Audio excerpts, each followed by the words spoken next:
We are discussing monetary policy. Title is monetary policy. What is monetary policy?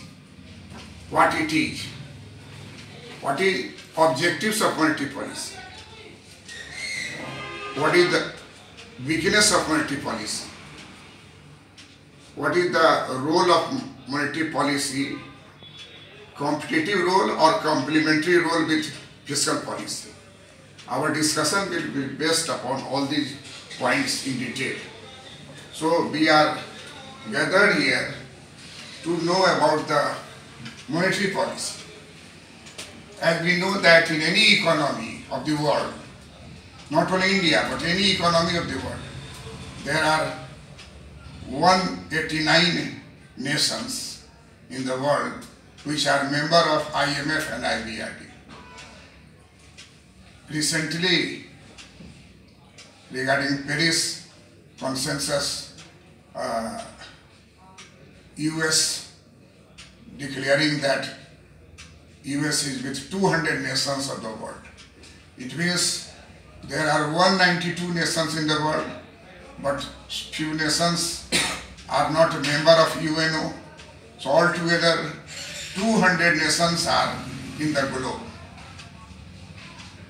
In every country there is a central bank. Central bank monitors liquidity in the economy. Central bank is responsible for maintaining internal balance. What is internal balance? Internal balance means there is no inflation, no deflation, neither inflation nor deflation. This is called price stability. Price stability, and that is known as internal balance. What is external balance? That export is equal to import. Total receipt in dollar is equal to total payment in dollar. If this position is obtained by in any economy, it is called external balance is obtained. But for that, you have to export more or import less. The character of India is different. India imports more and export less. Therefore, there is a chronic disequilibrium in the external balance of Indian economy. The function of monetary policy is to maintain exchange stability as well as price stability, so that economy may obtain both internal balance and external balance. How can we define monetary policy? Monetary policy is a policy of central bank of the economy.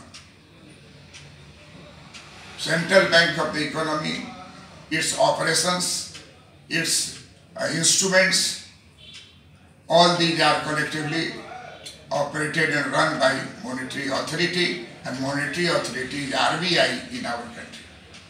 We all know RBI means Reserve Bank of India. This is a central bank of India, but Central Bank of India is the name of a commercial bank in our country. In our country, one of the nationalized bank name is Commercial Bank of India as a commercial bank. Commercial Bank of India is known as Central Bank of India. It was named long before. Our central bank name is Reserve Bank of India. So we should not confuse with Reserve Bank of India and Central Bank of India. Central Bank of India in our country is the name of a commercial bank which is now nationalized bank, which is shortly called Central Bank. That is a commercial bank. But theoretically, Central Bank is a name, particular name of a one bank, which is Apex Bank, which is not commercial bank, which is above commercial bank. That is called Central Bank in theory. And India, as a sovereign state, has one RBI. RBI means Reserve Bank of India. This is the name of Central Bank of our country. So, policy adopted by Reserve Bank of India to running the monetary aspects of the Indian economy is known as monetary policy.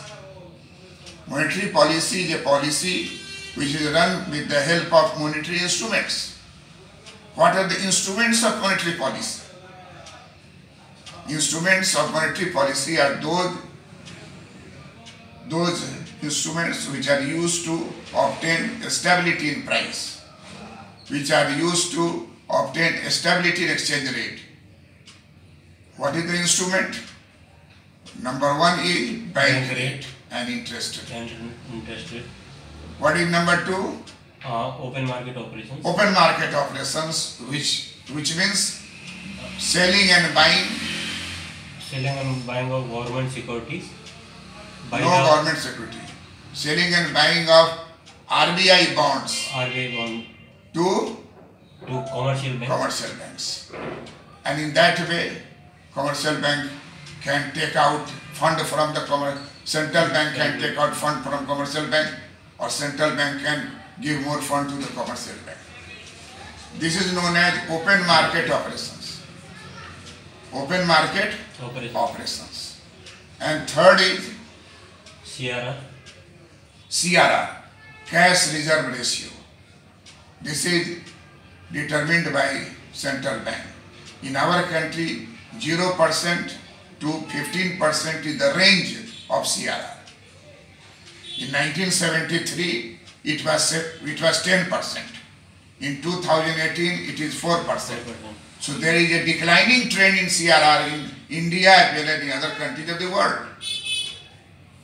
In developed countries, CRR is 0.5%, less than 1%, because their economy is balanced, sustainable and developed. There is full employment of resources, full employment of manpower. So developed country is quite different from the underdeveloped country or developing country.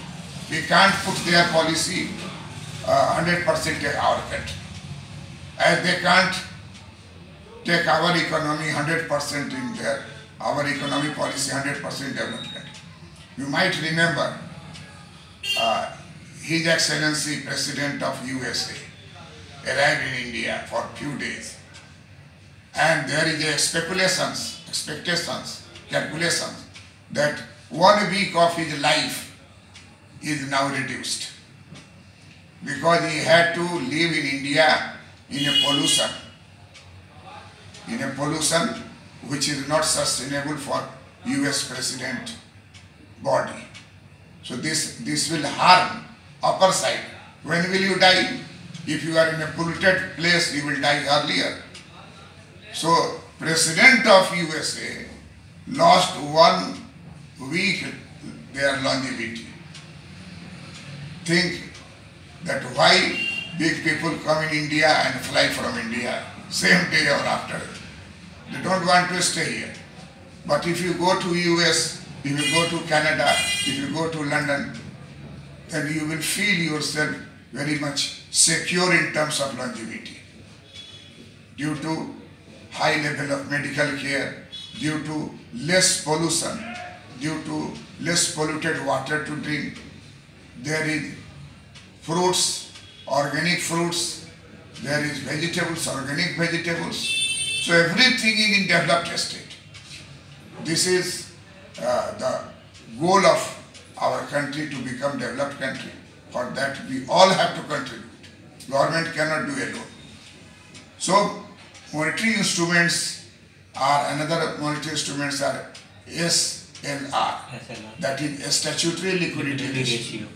That is to make commercial banks more viable, risk-free, and prudential norm is imposed upon our commercial bank so that it will not run in bankruptcy.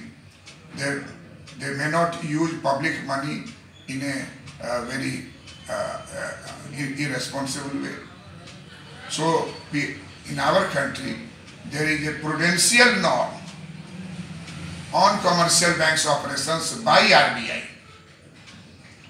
So monetary policy always try to implement prudential norms on commercial banks so that commercial banks will function in such a way that there is no bankruptcy.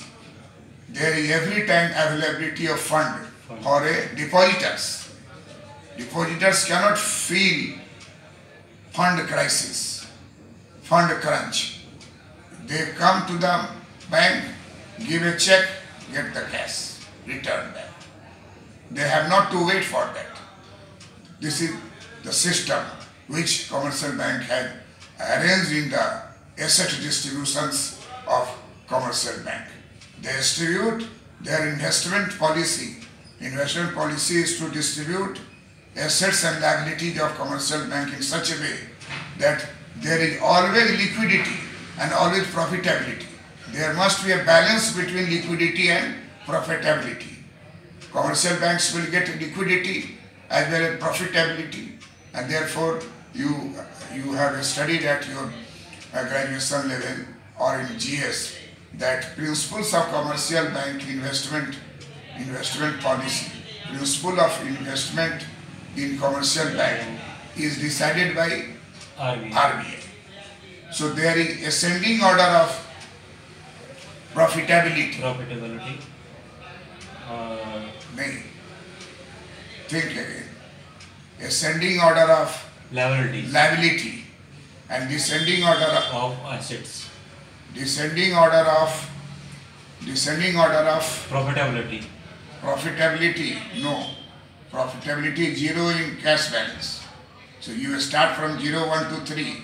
That is profitability. The profitability in ascending order and liquidity in descending order. If you keep cash, this is 100% liquid. So cash at hand, number 1 asset. Number 2 is 48 hours loan. Number 3 90 days loan. Number 5 3 years loan. Loans and advances. Number 6 is investment in land, investment in building. So most liquid is cash. So descending order.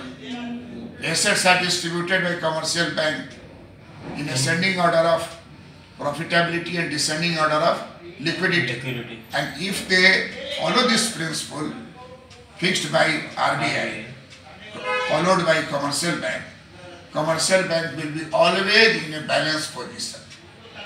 They will get profit as well as they are secure about the liquidity.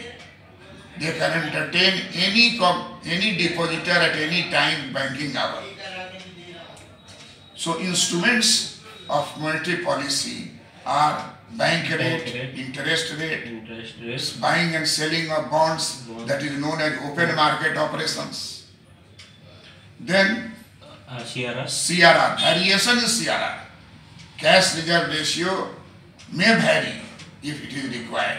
But what is the tendency in CRR in India? Declining trend. What is the tendency of CRR in India? Declining trend. A statutory liquidity ratio, it is related to how commercial bank will behave with the fund.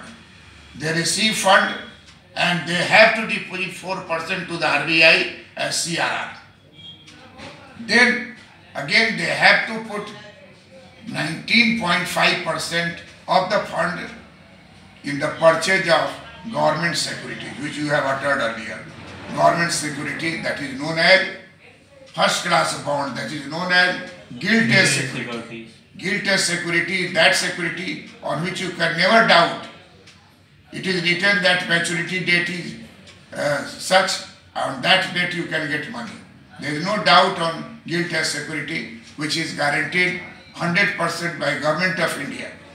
And commercial bank is required to purchase out of their fund utilizing 19.5% fund as SLR. SLR bank can put in 3 forms. Number 1 cash, number 2 in gold, number 3 buying of gilt-edged securities, first class bond, government securities, and mixture of the three. As decided by the commercial bank in their interest. So some of the banks put some gold, some of the banks buy, keep some cash, some of the commercial bank purchase government securities, because they find it more secure. But you have to keep 19.5% not in circulation but into deposit. So this money is secure. 4% is secure. It means 4 and this 19.5, about 25% fund cannot be siphoned off by the traders. That will remain inside the economy, and probably with the government to utilize this fund for the development of the country, for creation of infrastructure, for the development of national highway road, for the development of metros in the town. All those welfare activities may be financed by that fund. So this is a fund of the people, utilized by the government for the people. This is most important thing from welfare point of view. The total deposit which you keep in the bank, 75% are for market use. That may be used in the production of wine, in the production of medicine, in the production of consumer goods by the traders, by the businessmen, by the enterprise. But 25% of the fund is cut for the development of the nation by the government expenditure funded by this fund.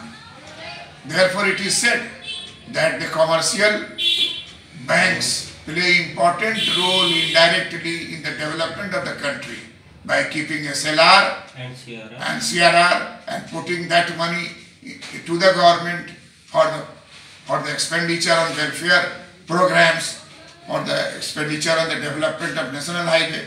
You think one road, now think two-way road, now think four-way road, now think 14 lanes from Patna to, from Delhi to Lucknow, at present Delhi to Amritsar, Delhi to Meerut. This small portion, if it developed, it will go to Lucknow, and then in future it may have a concept of 14 lanes. I had been in Canada for several days and visited so many estates. When I arrived there in Toronto, then Ontario whole inside and outside rural area, urban area, long drive we go to the rural area to see the differences of rural area of Canada and rural area of our Bihar, Patna, India. Then Montreal visited, and the development of Montreal I have first-hand information because I visited there. Quebec, visited Quebec state, then we visited Jasper, where the snow area of the Canada. All these are like India, because in India also in Kashmir and Himachal snow is there. In India there is forest in some states, not in every state, but some states are densely forest. So everything is there, but what is lacking? Development. Geographical things are there. Rivers are there, rivers are here. But their rivers are clean. You can see water flowing without any pollution. Garbage are also there. But take garbage and convert into fertilizer. There. Plants are there. Every day garbage is taking and putting into the plant. Fertilizer is found and it is utilized in the agriculture. So Canada feed us wheat when we had shortage of food grain after independence. We have imported food grains from Canada, from USA, from Australia. When we got independence, we had a scarcity of food. 40% Indian farmers produced at that time. 60% food grains were imported from USA, Canada and Australia. So, developed country means developed in all things. If you are a healthy man, then your eyes are sharp, eyes are 6 by 6. Hearing without any aid, external aid. Brain functioning in a normal way. blood pressure is normal, blood sugar is normal, food is without polluted mixing, without adulteration, adultery foods are there available. So development means development all around. This is our aim in India, and we are proceeding towards that. There are many problems because of the large number of people living in our country. Our country is rich in demography. We have 130 crore population, just second state in the world. So this is also important creation. Man is the important creation. Man is the important creation of the earth. And we are creator of man. We are creator of human being. Don't think as a problem of population. Population is not a problem. It is only the problem of management. That how do you manage land in the welfare of population, job for the population, income distribution, equality, removing inequality of income distribution. So population problem is problem of resource allocation, mismatch, not a proper way. Population is not a problem because it is the best gift of nature. Best gift of nature is human being. They have such a brain that they can utilize all natural resources in a proper way. So monetary policy instruments we have discussed, that instruments are CRR and SLR and bank rate, open market operation. Now coming to the objectives of monetary policy. What are the objectives of monetary policy? The first policy at present, first policy is price stability. In 1947, first policy was exchange stability, but nowadays ordering has changed. Nowadays ordering has changed. Number one is price stability. First objective of monetary policy is to maintain price stabilization in the economy. Not food inflation, not consumer price inflation, not wholesale inflation. None of this type of inflation is tolerable in our country.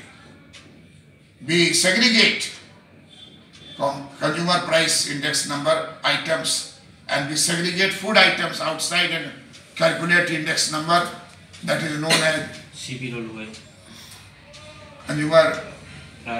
consumer price, food grains. Food grains inflation is known as food inflation.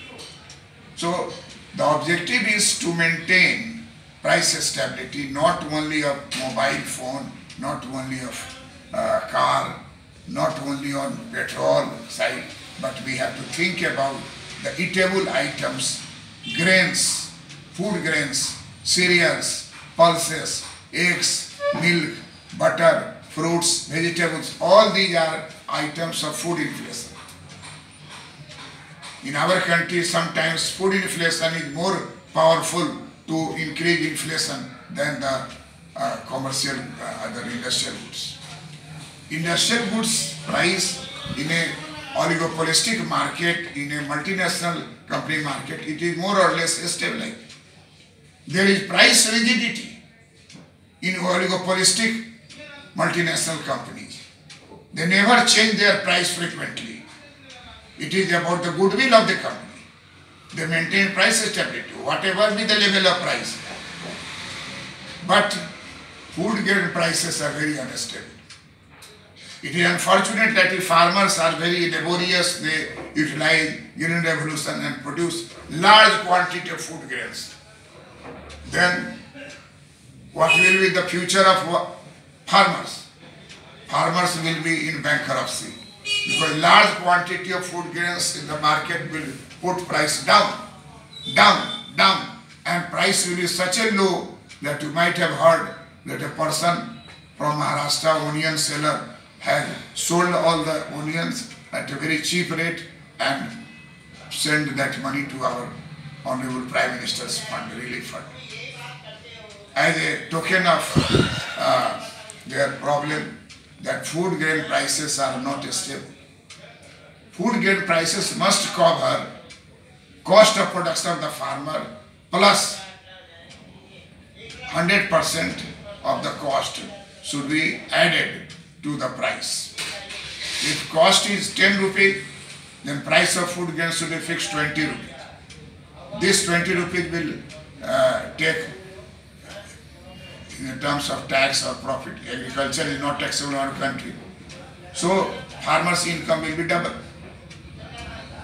If they produce more, they sell more, and there must be government to buy food grains when the price is going down.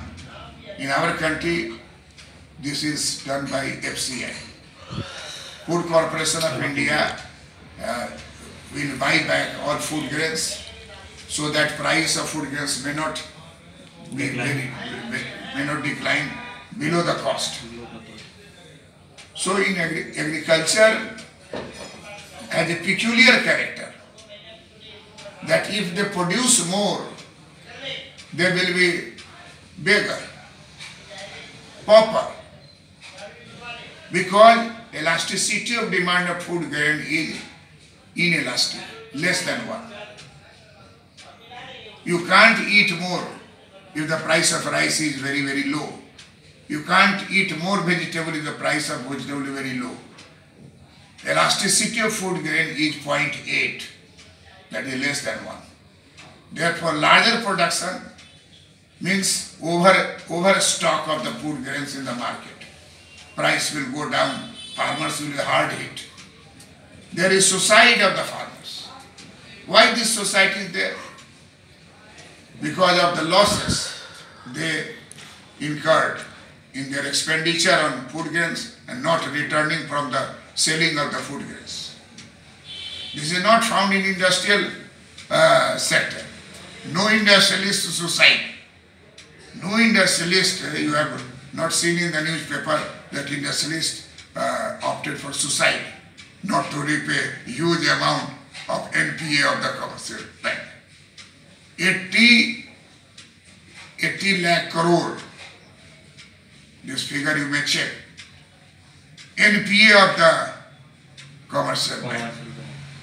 President, our Prime Minister has, perhaps I have seen anywhere in the writing, that declared that NPA is not 26%, NPA is 80% of the bank deposits granted in the loan, they are under red. 80% NPA means banks are at the verge of collapse. And what Prime Minister declared? That loan is granted during the Congress party rule, not in the 4 years, but it is carry on from the last 10 years. Today there is a right to information and you cannot hide any information more. It will flow in the economy. Everyone is now knowing that why commercial banks are going into the red. Why there is no repayment of public debt and no repayment of loan taken from the bank.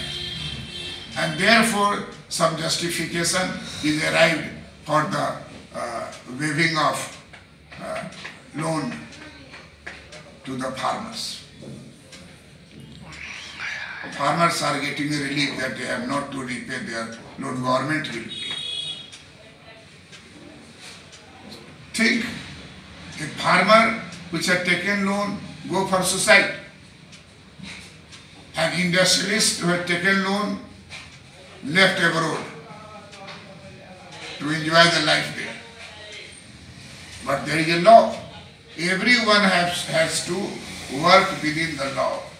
Going against the law, it may be delay, but you will be caught. So what I want to communicate to you, that monetary policy always decide that there should be a stable price, and for that they arrange things expansion and contraction of credit, Okay. and price stabilization is done in the domestic market. Second objective of monetary policy, exchange stability. How do you explain exchange stability? Whenever we talk about exchange stability, it means we are talking about foreign exchange market. Exchange market. What is exchange market? Exchange market is a market where there is buying and selling of foreign currency. Buying and selling of foreign currency is known as exchange market. Always it is said 1 unit of dollar is equal to how many units of domestic currency. In India, rupee. In Bangladesh, taka. In USSR, in USA, dollar. In England, pound sterling. In European country, euro. In France, franc. So you have to take 1 unit of foreign currency equal to how much unit of home currency. Taking that way, 1947, 1 unit of dollar was equal to 1 unit of rupee. $1 is equal to 1 rupee. That was exchange rate in 1947 when we got independence. When I was a student in 72 batch, my post-graduation batch. At that time when we were studying, $1 is equal to 10 rupees. And now, in 2018, $1 is equal to 71 rupees. This fluctuations is known as variations in exchange rate.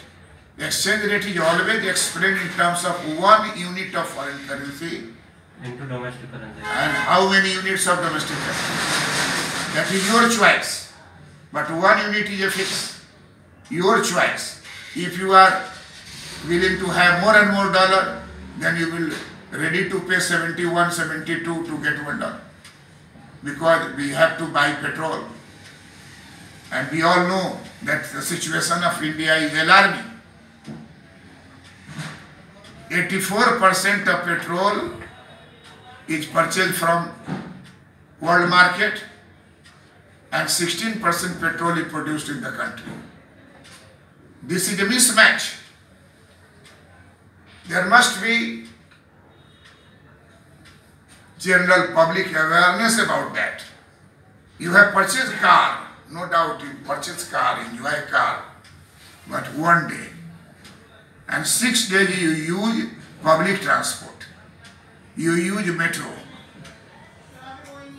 Therefore, everywhere in the city, metro is installed.